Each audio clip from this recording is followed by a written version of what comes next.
Oh, you can hear me if I don't use the mic reasonably well. I'm in a fairly friendly territory. I always have props, and I want to take advantage of our close confines and move around a little bit, if that's okay. Um, so thanks, Dan. I want to thank Dan and Carissa and Aaron for bringing me out here. And I want to tell you a little bit about myself. I want to probably put you all on the spot occasionally for a quick identify in questions here or there. Years ago, when I first was doing a presentation, I was really nervous. And I thought, how do you do this? And so I was reading up, and I found some coaching that said you should always have some fun, some facts, and some philosophy, the 3 Fs, right? So hopefully I'll get there before we're done today. And I believe the reason Dan invited me is the organization is looking to mobilize, inspire, and coalesce people in the Muskegon area around environmental issues, sustainability issues, how to have a vibrant city that's healthy and good for everyone. So my first question to you all, who's basically familiar with the term sustainability? Does that mean something, or is kind of, all right, about 50-50? How about environmental justice? Awesome. Well, about 50-50 for everyone. So I won't go too deep in definitions, but I will say a little bit about myself and my journey. I've been working in this field since 1989. I'm 65. So I started this journey about halfway along the road.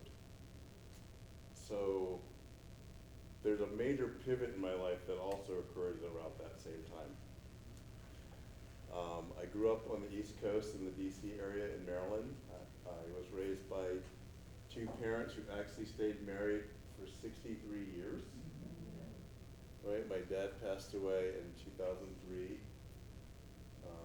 My mom just a few years ago. And I say that to identify in terms of the values I was raised with, right? I was raised as a Christian. You know, right now I just want to offer my thanks and honor Jesus Christ, my Savior, for giving the day to get here, the safe travel to get here, and hopefully the right words to bring the message that serves its purpose today. I was stopped to take a quick rest stop on the way over. And I tend to look at the headlines when I'm in a gas station or grocery store. So I first see prison populations continue to decline. That seems like good news.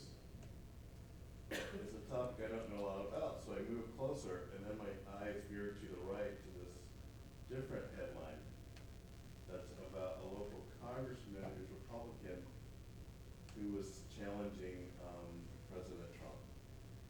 And currently this is stirring up some controversy. I see some head nodding. This is not my part of town, or state rather, but I can tell folks have heard about this story, right? So what caught my eye to bring up today, though, is what I feel is part of my purpose. Here's a quote for someone who's inspired now to run against the gentleman who's in Congress. He says, I'm pro-Trump, I'm pro-life, I'm pro-jobs, I'm pro-Second Amendment, pro-family values, Republican. And I thought, my naive view of Western Michigan sounds like there's probably a lot of people who would say the same. Am I off base with that, or how are we doing? Maybe I'll see a few tentative nods out there. I'm not trying to put you on the spot too much.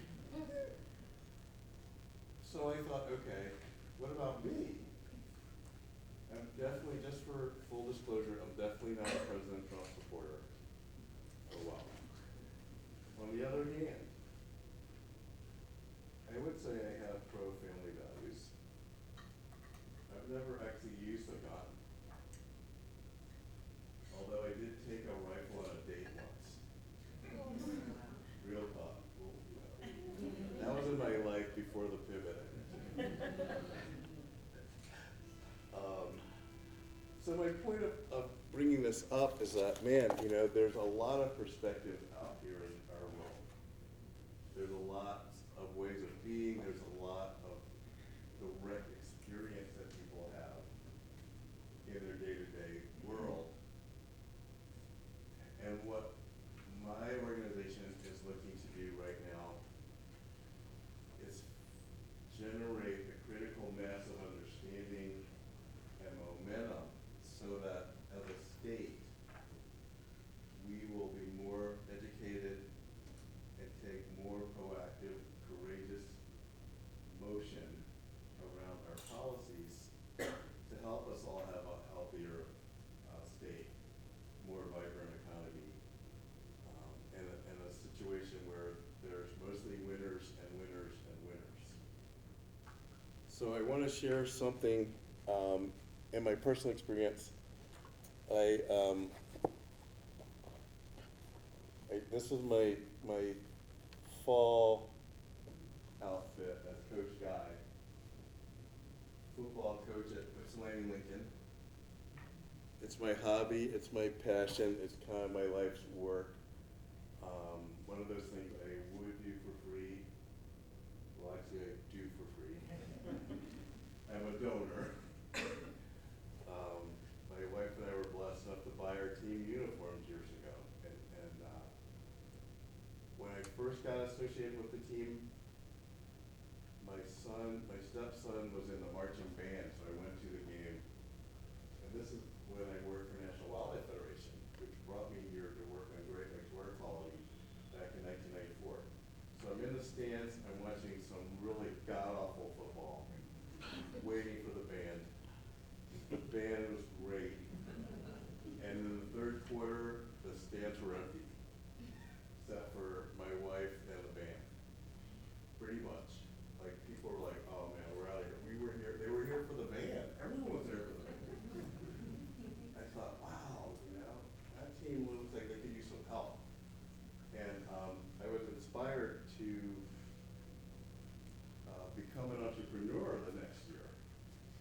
I left National Wildlife Federation and I put out my shingle as a consultant on sustainability and environmental justice, and I had no clients. I had a lot of time on my hands, and it's fall, and I'm like, you know what, I'm gonna go see if they need help with football. So they did need help with football. The team had gone 0-9 the year before. So I volunteer coached that year, and it was such a situation where all coaches helped on all three teams' games, the freshman team, the JV game, the varsity game. So you have a 9-week regular season, 27 games. 0 and 27 were the real scrimmage that year. I thought, oh, dude, that was rough. Coach left. New coach, I stay. Next season, 0 and 27. Ow. Coach leaves. New coach. Next coach, he brings a whole squadron of folks from Ann Arbor where they were very successful. And they were confident they could just come into Ypsilanti Lincoln and just turn it around. 0 and 27. I'm like, oh my gosh. 81 straight losses? This is like brutal. And you know, it was sad. It was really sad because the football team was the kind of thing that sets a tone for the energy in the school in the fall. The school year's fresh and everyone's out there and you're all excited, and then by Halloween you're just well, the next year the coach comes out with this slogan: win the day. I'm like, come on, man. What is this win the day thing? It just seemed really cheesy. And I wasn't that behind it. However, eventually we worked harder and we won the game. was so sad because I was in San Francisco on a business trip. However, for the longest time, I saved the voicemail of the coaches calling me after the game. Guy, you should have been there. It was that long. Like they're at the bar somewhere, going nuts because we won our first game of the year, right? Like, I'm kind of tapping into this a long time for football, but what I'm getting at is that we're all like in the same boat here. Muskegon, West Michigan, whole Michigan, Great Lakes region. Are we winning or are we losing? And what does it take to make a difference? It takes winning the day consistently, right? And in our field of work, it takes hitting the gym, getting in shape. Like we didn't even have a strength coach for the longest time. Now we do. I guess I should get into my slides now. So my first slide is a little playful thing. You know, I graduated from Bucknell University, much to my and many people's surprise, back in 1976. And this is from the winter of 2015. I get this call and they say, Guy, we want to write about your work in Detroit. And they say, and we have this great idea, we want you to stand in Lake Michigan for the cover story picture. I'm like, well, guys, I know you're all in Pennsylvania, a little geography lesson here. That water next to Detroit is not Lake Michigan. But I'm happy to be crazy enough to get out there on Belle Isle Beach and get in the water for you. So they did a really cool article, and what happened the next year is because of that article, it kind of got my work and the issues on the radar of people at the university. And 3 years ago, almost exactly 3 years ago, I was honored with an award from the Alumni Association for my service to humanity. And that was quite humbling. I mean, how that struck me was like, oh my gosh, I gotta get out there and do better. And warrant